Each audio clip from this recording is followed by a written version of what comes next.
বন্ধুরা, এই যে খেতে বসলাম। তো আজকে যা ওয়েদার, আজকে তো খিচুড়ি খাওয়ার দিন। কিন্তু আমার এই যে পুঁই শাকের চচ্চড়ি আর সয়াবিন। তো খিচুড়ি যদি গরম গরম হতো তাহলে তো খুব ভালোই হতো। কি আর করা যাবে, কপালে তো আছে পুঁই শাকের চচ্চড়ি আজকে আমার। তো শুভ দুপুর বন্ধুরা। আজকে মাছ টাছ নেই বন্ধুরা, আর পুঁই শাকের চচ্চড়ি আর সয়াবিন, খাসির মাংস, হাড় ছাড়া খাসি। এই হচ্ছে আমার রান্না।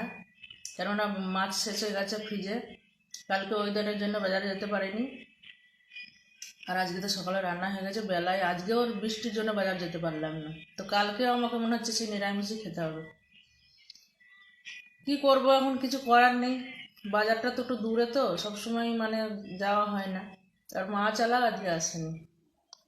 তো যাই হোক বন্ধুরা, এই খাই আর কি করব। তো টাটা, সবাই ভালো থাকবেন।